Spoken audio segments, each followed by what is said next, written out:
costumes. It's been so cool to walk around Fan Expo today. Thank you for joining us for the Agatha All Along panel. My name is Victor Lucas, and I'm from the Electric Playground. Great to see you. You're probably wondering what the raffle ticket that you were handed is for. Okay, well, you're going to find out about that right after the panel, so keep that handy. Now, come along for a journey down the road as the infamous Agatha Harkness finds herself down and out of power after a suspicious goth teen helps break her free from a distorted spell. Her interest is piqued when he begs her to take him on the legendary Witch's Road.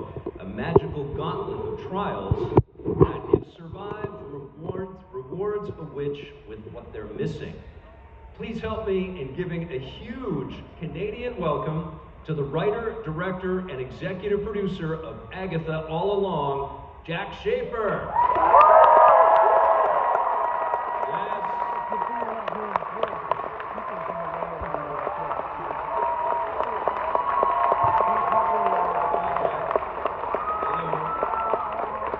Next up, you know him from the series Heartstopper. Please welcome the brand new mysterious addition to the Marvel Cinematic Universe, Joe Locke.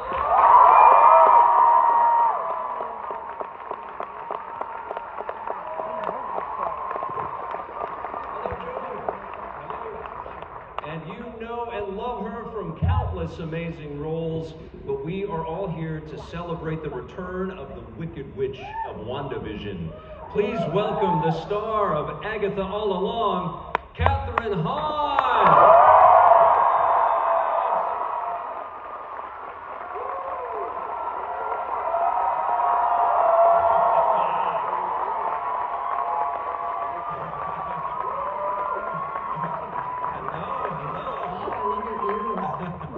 Spot the Canadian on the stage. I'm in Chuck Taylor's, I can't believe it. All right, we have got some great questions for you guys today to find out about this show, well, for these wonderful people. I want to start with one for everyone here. Why don't we start with Jack first? Is Agatha a villain? Oh, I mean, yeah. I mean, she isn't in the sense of the MCU, right? The MCU loves their labels, and so in that sphere, she is coded as a villain. But we all know she's way more than that, and her motivations are very different than your average villain in the MCU. Yeah, and she's far more spectacular. Joe, what do you say? Do you think Agatha's a villain? Yeah, I think the best people are, villains have so many layers to them, they're not just, they've got more motivations than heroes, I guess. We're learning a lot about you, Joe.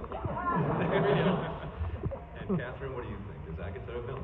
I mean, you can't put Agatha in a box. I think there's, of course, but one always asks the question, is she a good witch or a bad witch? Which witch is which? There's a lot of witch happening in Agatha Harkness. Awesome. All right, I want to talk a little bit about WandaVision. What is grief, if not love persevering, is one of the best lines I've ever heard in my life. Yes? WandaVision, just an incredible piece of dialogue right there. And it was so creative, WandaVision was. But I'm wondering, as WandaVision was coming together and you saw this incredible talent really owning her work and her role, did you see Agatha coming into her own as her own show? Was that happening? Not at the time that we were making WandaVision, no. But it was very deliberate that at the end of WandaVision we put Agatha on ice. You know, we were never going to kill that lady off. We were always going to stash her somewhere. And it was, I didn't dare think of my involvement in her story, but I was just like, I'm going to leave her here under a rock. And some lucky storyteller is going to get to pick up this thread, and I'm so lucky that it was me. Well, Kathryn,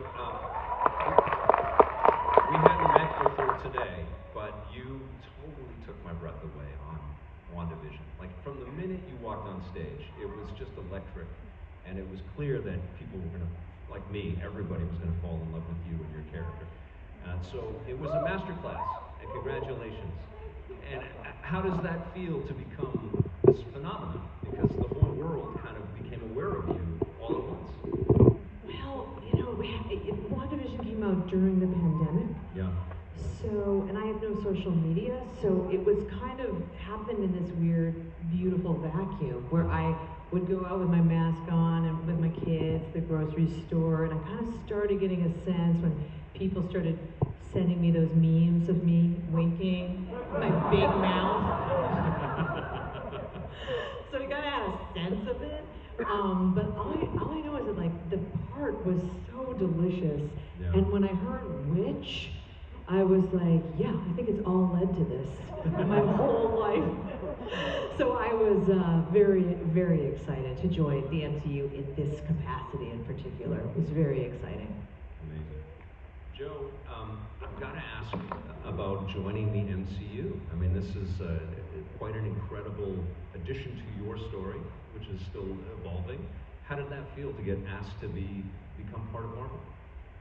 Like a dream come true. I feel like it's everyone's dream come true to, join the Marvel universe. When I found out I got the part, they sent me like a legal letter saying I got the part, and the bottom was just welcome to the Marvel universe. And it was like the coolest letter I've ever.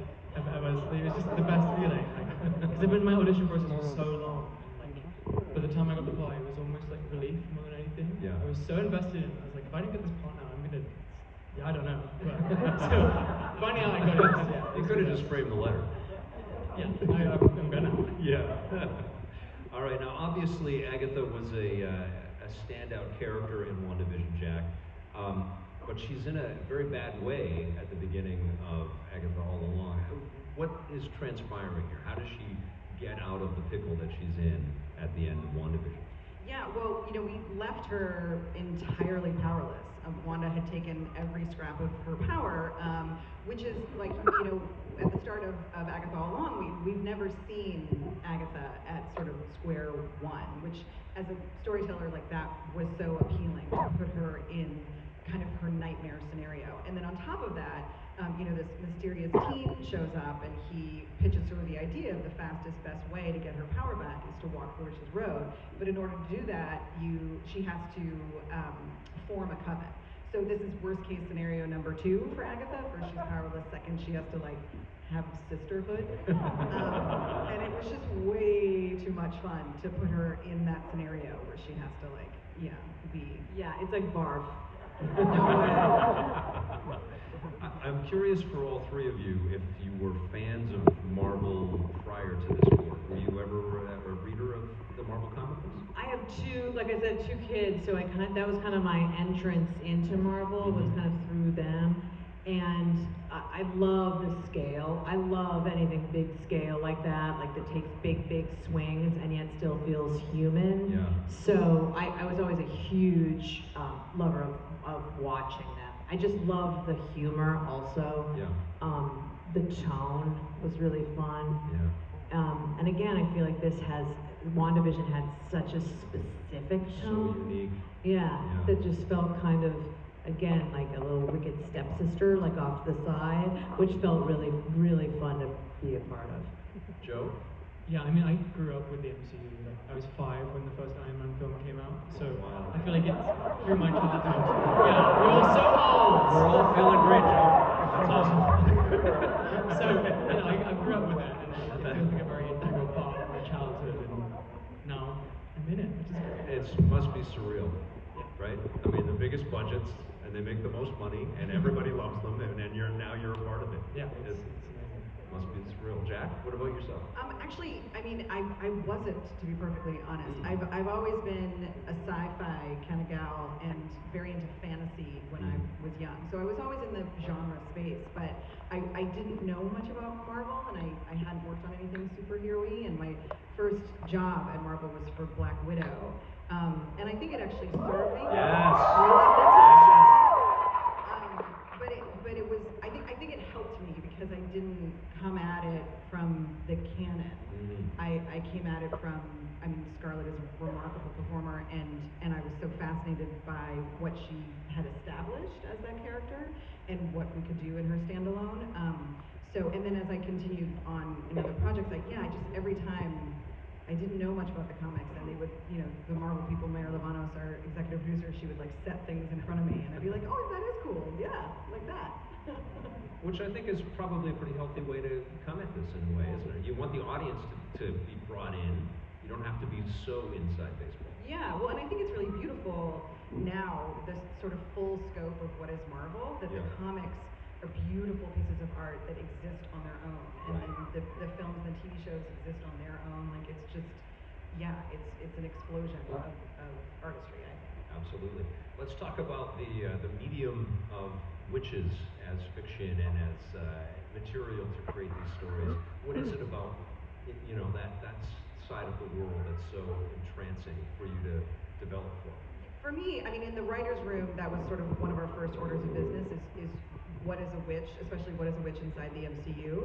And where we landed with that is, witches are survivors, and historically they have been othered and persecuted, and they make it through, by good means and bad means, and that is fascinating. The sort of the constantly iterating, the theatricality of them, the sort of ritualness, the community. They're inherently tribal, and they might cut you. That's so cool. Kathryn, did you respond to all of that? Oh, yeah. Yes. I mean, I love a witch. And I feel that this coven that was put together, we're all witches, for sure, in some way or another. I feel like we're all witches, for sure. And I think there is a feeling of being, othered is very potent in being a witch, like that feeling of being dangerous because you're not understandable and you're a threat almost. Like, I think witches throughout history have been such a threat to men because they're so powerful on their own. Right. And I think that there's something very interesting about that. And I love a cackle. Yeah. It contains it all. Joe, you work with some legends on the show and people that have lots of experience in this universe that Marvel is creating, but just lots of life experience. What's that like for you?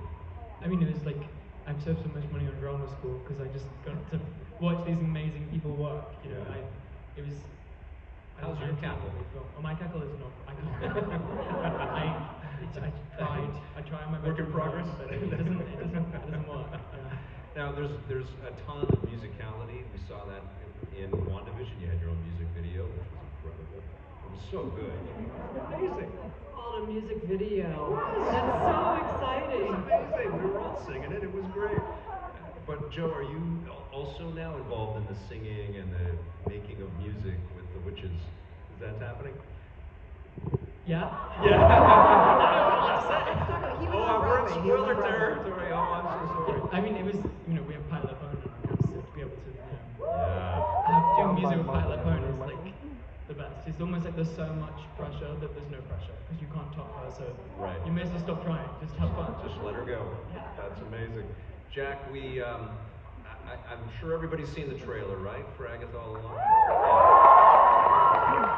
There are some interesting cameos and connections to WandaVision built into that. Can you elaborate a little bit? What are the people of Westview up to in this show? Those poor people of Westview. They've been through so much. Those performers are such terrific people, and we're so wonderful to come back and be in Westview with us again. I mean, it's a corner of the MCU that is totally fascinating to me, and I'm interested in returning time and again. But it was such a great place to launch the show and to kick off Agatha's story. So we love our Westview. Now, one of the cool things about Marvel is the team-up situation that they have. They have these beautiful comics where they pair superheroes and stuff. Kathryn, I'm wondering if you've ever thought of a hypothetical team-up for Agatha. I mean, this particular chemistry is pretty right on. If it was outside of this coven, I've always thought Loki would be fun. A lot of mischief. Yes. He isn't that now, though. No, I know, but There's a there version could of be. him that would be, though. Yes. Yes, I like that. All right, well, we know that Joe is playing a character named Teen. You all laugh, but that's actually his name. That's his. You're going to be that's his laughing when you name. watch the show. Can you tell us about your character, Teen? Yeah. He's like a goth, mysterious teen. There is a mystery there. And he goes to Agatha, and he's the reason that they go on the road. He persuades Agatha to take him down the road. He's a big fan of witches, but he doesn't have power. And so him and Agatha, they find this coven and go on the road. Love it. What is the Witch's Road? Take us into what the Witch's Road means for Agatha All Along. Yeah, well, so the Witch's Road is something from the comics that we have kind of put our own stamp on. And in this world, the Witch's Road is it's a gauntlet of trials for witches to embark on, and the idea is that at the end of the road, the witch can get the thing that she is missing. So I'm very inspired by quest stories, like things like The Wizard of Oz and Neverending Story and Labyrinth and that kind of thing. So the Witch's Road has those vibes to it. Very cool. Now, one of the things that you did with WandaVision is you kind of, you and the whole team, you had presuppositions about what a Marvel show was going to be. And then all of those were just thrown out the window with WandaVision, which is incredible. And I'm wondering if that's part of the mission for Agatha all along. Like, if you go in expecting something, are we getting something totally different? Yeah, I mean, that was part of the thrill of both making WandaVision and rolling it out, was the surprise of it and designing it to try and maximize fan enjoyment. I mean, we made WandaVision with so much love, and we tried to do it again with Agatha. And so it is a puzzle box show. It has a lot of mysteries, a lot of unfolding, a lot of left turns, a lot of rug pulls. So yeah, get ready. Awesome. Kathryn, let's talk a little bit more about the music. And one of the things that I kind of picked up on, I just watched WandaVision again this week, that's why it's so top of mind, and the first 4 episodes of the show, you guys are not ready. But what I see in the way that you move is this musicality, just the way you swing your elbows. I'm wondering if there was, it's amazing though, like you're just floating through the scenes, and I'm wondering if you had, a movement coach or dance instruction or anything like that. Well, in WandaVision, Lizzie and I definitely had a movement coach for our power. Like, so that was so that we wanted to make sure that we each had our own language. And I think though for Agatha, it really was in the writing for me. It was like not overthought. It was just a very musical. I don't know, there was a musicality in the writing of her. Yes. So yeah, it did definitely come out. And through her costumes, there was so much fabric how could you not play with it? So it was definitely baked in, for sure. Very cool, very cool. Yes, I want to ask about the other characters, some of the witches in the coven here, which are from Marvel lore. You've got Jennifer Kale, Alice Wu Gulliver, and Lilia Calvert. Can you take us into who these characters are and why they were important to the story? I mean, no. Something about that. So Jennifer Kale is played by Sashir Zameda, who is like a deadly funny comedian, and she is a kind of wellness guru. It was an idea early on in the room that there would be an intersection between wellness culture and potions and that kind of thing. And so she's a real bitch, right? we love our Jen Kale. And then Patty LuPone plays Lilia Calderon. Yes, that is the correct response when the name Patty LuPone is conjured. And she is a divination witch, and she's Patty. There's really nothing else to say. And then Alice Gulliver is I'm sorry, I'm just realizing I'm trying to pull back on spoilers when I say. Yes, It's so tough. I know. So tough. She's real cool, you guys. Jack, do you think people should watch WandaVision before they get into Agatha all along? I mean, I think it enhances the watch. It's been my mission at Marvel to make projects that stand alone. I love being part of a mythology. It's such an honor to be part of a larger tapestry, but you always want your thing to be able to stand on its own 2 feet. Yes. But I do think seeing WandaVision in advance of Agatha just makes the watch a bit sweeter. Very cool. Joe, congratulations on your theatrical run with Sweeney Todd. So I'm wondering if it felt a little bit like you were still on a theatrical live theater type stage on this show. It does feel like there are some big moments like that. Yeah, I mean, it almost was like Agatha was the training for Sweeney because we actually came first. Okay, gotcha. But spending 6 months at Pilot Phone every day is the best theater training you could ever have. But yeah, I think there's definitely some parts of Agatha that are very theatrical. hope that there is more of Agatha all along. I hope that this is the start of more seasons. I don't know, but I'm curious to hear where you would like to see Agatha as a character go. Are you thinking of where you would like to see her pop up? Oh gosh. I mean, I think it was very important that this be like a beautiful, like just a gorgeous piece on its own, but I am open to anything. Yeah, my resume is out there. Well, here's your contract. There you go. Thank you. That's honestly all the questions that I have. I don't know if I have to call it there or can I keep going? Marvel Police, what do I do? 2 minutes. Oh, I have 5 more minutes. Okay, cool. Okay, well let's talk a little, book here. I want to know about maybe the first Marvel experience that you had that kind of opened your mind to how big these movies could be. Was there a film or a show that you watched that you just fell in love with? Oh, I mean, I remember seeing Black Panther and just flipping out because I had seen all the other movies, with my kids leading up to it, but there was something about the of course, the world opening that made me so happy, and it was also so solid. Right. So I was very moved by that and just loved it.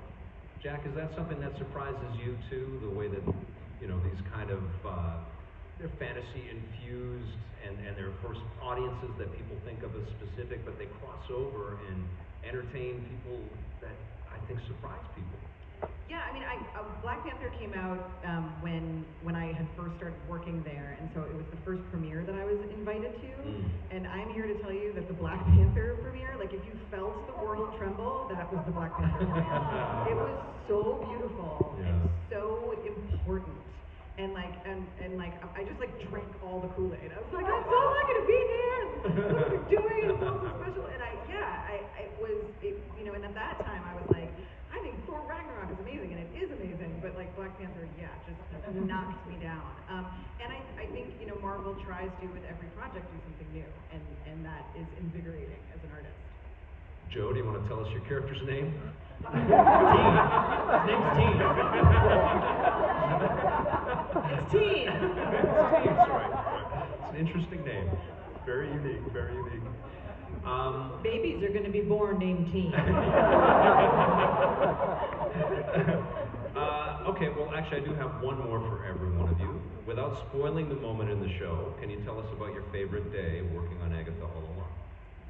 Oh, I mean, for sure it had to be, this was one of many days where the coven, all of us, were sitting together, our chairs facing each other on stage, having some sort of snack, talking about the next snack, and it was Patty just singing something, and all of us just gabbing, and you had to just my mind just stepped back, and I could not believe that it was happening, that it went from that extraordinary experience of WandaVision to this on this set that was the road, that is so incredible.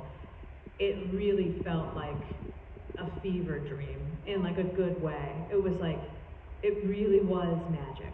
There's a lot of magic moments on this show. That's awesome. Joe, do you have a favorite moment? Do you remember when she was trying to find a song on the phone to put on?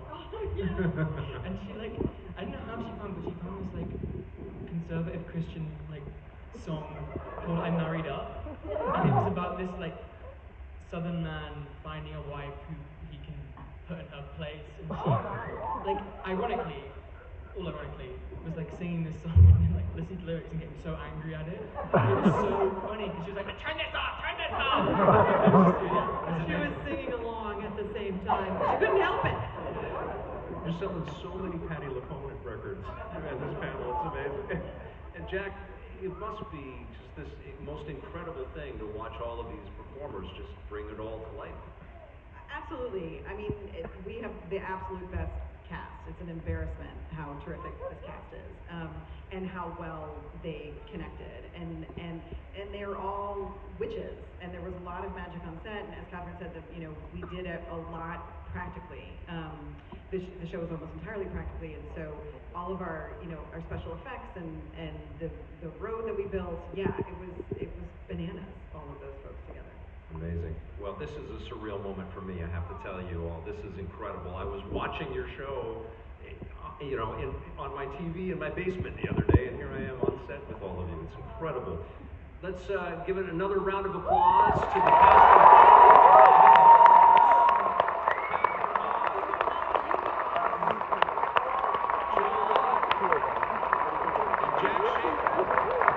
Thank you all so much. I can't wait for you to see it. I think you guys are going to really freak out. Yes. And I believe we have a trailer that we're going to run right now. Yes, here we go. Thank you, guys. Thank you.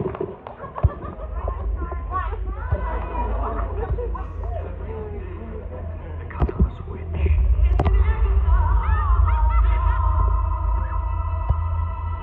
No. What really happened to you? Seekest thou the road to all that's foul and fair? She took every little bit of power I had. Gather sisters far. I'm assembling a coven. We gotta get back on top. I'm gonna walk the road. Join me. Darkest hour, wake thy power, earthly and divine. The Witch's Road will give you the thing you want most. If you make it to the end. The road is a death wish.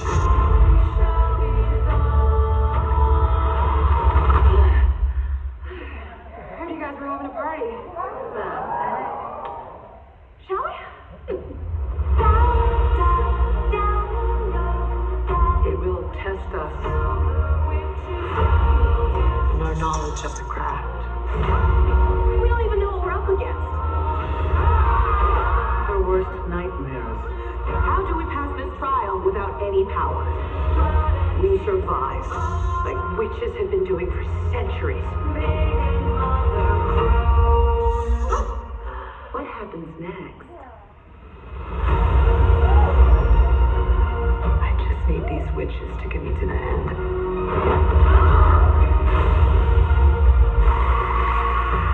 The bodies are really piling up. Why do you let them believe those things about you? Because the truth is too awful. I want